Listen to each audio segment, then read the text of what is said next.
Rusnak. Mr. Rusnak. Mr. Iking. Mr. Iking. Mr. Bagnall. Mr. Bagnall. Mr. Paradis. Mr. Paradis. Mr. McGuinty. Mr. McGuinty. Mr. Scarpellegia. Mr. Scarpellegia.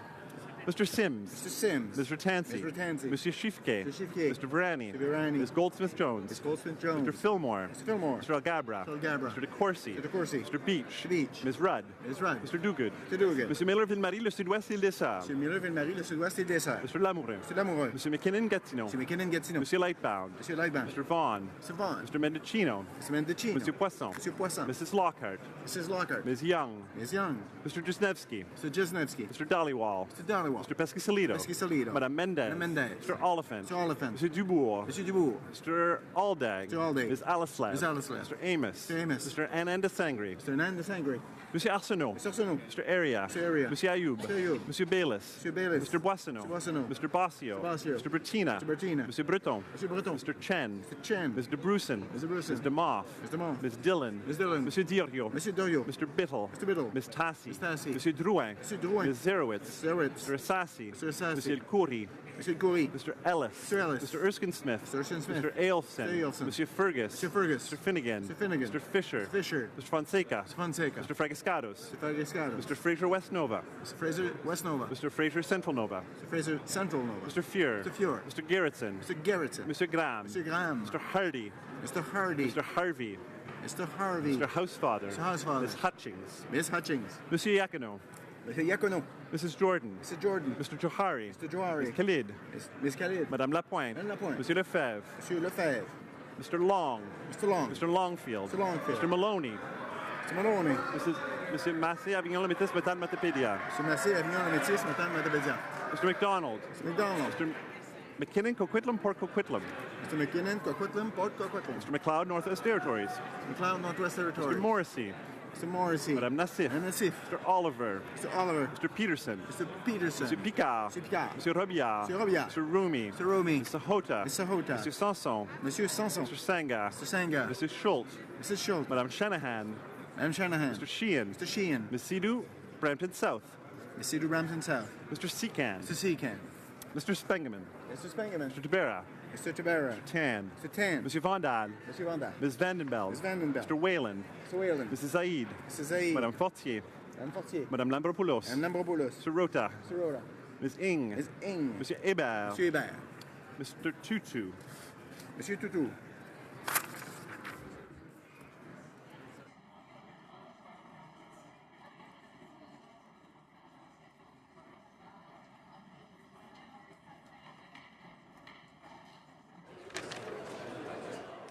Yeas pour 123, 123. Nays contre 160, 160. Declare l'amendement. I declare the amendment defeated. The next question is on the main motion. The question is as follows. That the 13th report of the Standing Committee on Finance, recommendation not to proceed further with Bill C-240, an act to amend the Income Tax Act, tax credit first aid, presented on Thursday, February 23, 2017, be concurred in. Is it the pleasure of the House to adopt the motion? All those in favor of the motion will please say yay. Yay. All those opposed will please say nay. In my opinion, the yeas have it. All those in favor of the main motion will please rise. Monsieur Trudeau. Monsieur Trudeau. Mr. Hare. Mr. Hare. Mr. O'Regan. Mr. O'Regan. Mr. Sargent. Mr. Sargent. Ms. Petitpas-Taylor. Ms. Petitpas-Taylor. Mr. Goodale. Mr. Goodale. Madame Joly. Madame Joly. Ms. Freeland. Ms. Freeland. Ms. Chager. Ms. Chager. Ms. Qualtrough. Ms. Qualtrough. Mr. Morneau. Mr. Morneau. Mr. Bryson. Mr. Bryson. Ms. Wilson-Raybould. Ms. Wilson-Raybould. Mr. Macaulay Cardigan. Mr. Macaulay Cardigan. Madame Le Boutillier. Madame Le Boutillier. Madame Bibeau. Madame Bibeau. Mr. Hussain. Mr. Hussain. Ms. McKenna. Ms. McKenna. Mr. Baines. Mr. Baines. Ms. Haidu. Ms. Haidu. Ms. Bennett. Ms. Bennett. Mrs. Philpott. Mrs. Philpott. Ms. Mahichuk. Ms. Mahichuk. Mr. Casey Cumberland-Colchester. Mr. Casey Cumberland-Colchester. Ms. Fry. Ms. Fry. Mr. McKay. Mr. McKay. Monsieur Lausanne, Argenteuil, La Petite Nation. Monsieur Lausanne, Argenteuil, La Petite Nation. Mrs. Romanado. Mrs. Romanado. Monsieur Rioux. Monsieur Rioux. Mr. Blair. Mr. Blair. Mr. Holland. Mr. Holland. Mr. Casey Charlottetown. Mr. Casey Charlottetown. Mr. Leslie. Mr. Leslie. Ms. Gould. Ms. Gould. Ms. Monsef. Ms. Monsef. Mr. Sohi. Mr. Sohi. Monsieur Garneau. Monsieur Garneau. Ms. Duncan, Etobicoke North. Ms. Duncan, Etobicoke North. Monsieur Duclos.